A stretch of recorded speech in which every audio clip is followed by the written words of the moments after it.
높아지며 그가 낮추시리. 우리가 낮아지며 그가 높이시리. 하나님이 원하시는 세상으로 나 자신을 낮추는 섬김으로 내 발을 닦아주사 먼저 섬기시고 서로 사랑하라고 말씀하시었네. 하나님이 원하시는 세상으로 나 자신을 드리는 섬김의 모습이 되기를. 사랑하는 성도 여러분, 우리가 하나님의 자녀라고 하는 것은 내가 그리스도인이다 또는 내가 종교란에 기독교인이다 라고 쓰는 것에 의미가 있는 것이 아니라 진정 나의 삶 속에서 예수 그리스도의 삶이 드러나는 것입니다. 나의 삶을 통해서 예수 그리스도의 능력이 내 삶 가운데 역사하는 것이에요.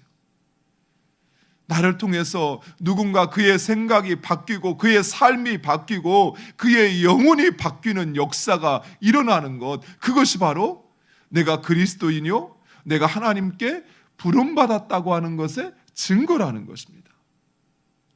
바울은 그 모든 것에서 자유하였으나 스스로 모든 사람의 종이 되기를 원하였다라고 이야기하고 있습니다.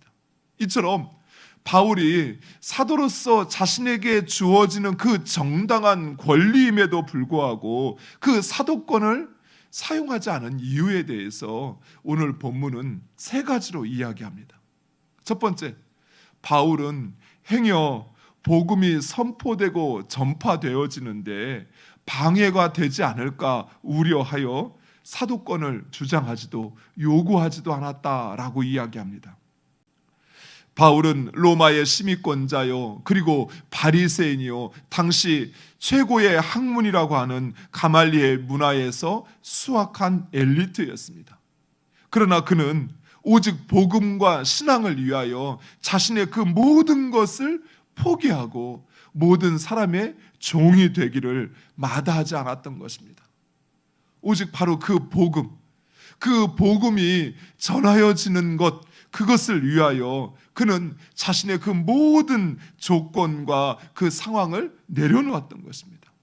그러나 복음의 비밀을 발견한 사람은 그 복음을 위하여 마땅하고 정당한 자신의 권리를 포기할 줄 아는 사람인 것입니다.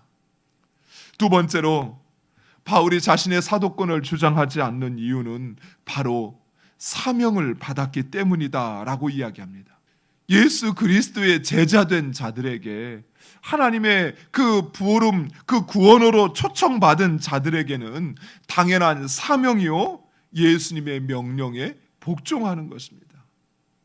따라서 우리가 그 복음을 전하는 것은 또 그 전하는 일로 우리가 그 직분을 부름받은 것은 우리의 권리를 주장하기 위한 것이 아니라 바로 그 하나님으로부터 부여받은 사명을 감당하는 것이라는 것입니다. 마지막으로 바울은 복음을 위하여 사는 자신의 삶이 특권이라는 사실을 깨달았기 때문입니다.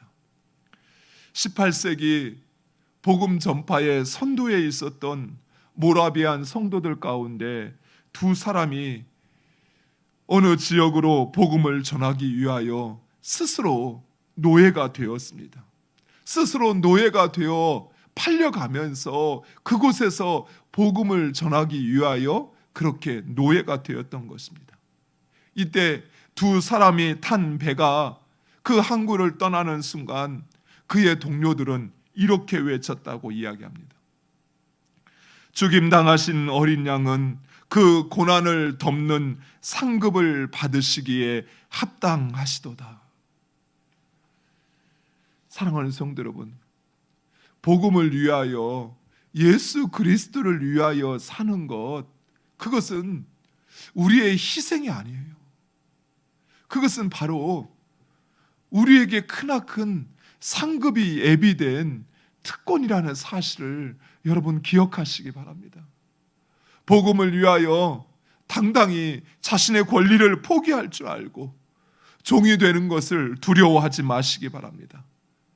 우리가 포기한 것과는 비교할 수 없는 고귀한 상급이 우리를 기다리고 있습니다. 그렇다면 내가 주를 위하여 사는 것, 그것은 어쩌면 나의 자랑이 되어야 합니다. 내가 주를 위하여 희생하는 것, 그것은 사람들에게 자랑하기 위한 것이 아니라 하나님께 부여받은 마땅한 하나님의 부름 앞에 내가 헌신하는 것뿐이라는 것입니다. 또한 그것은 나에게 주어진 특권이라는 사실, 그거 놓치지 마셔요. 나의 것을 희생한다고, 나의 것을 달라고 요구한다고 해서 그거 양보하고 포기하지 마시고 하나님 나에게 주시는 나에게 특권, 그 상급을 주시게 하여 나를 초청하셨다는 그 사실을 확신하시고 주님이 부르는 그 자리 순종함으로 나아가는 여러분 되시기를 간절히 축원드립니다.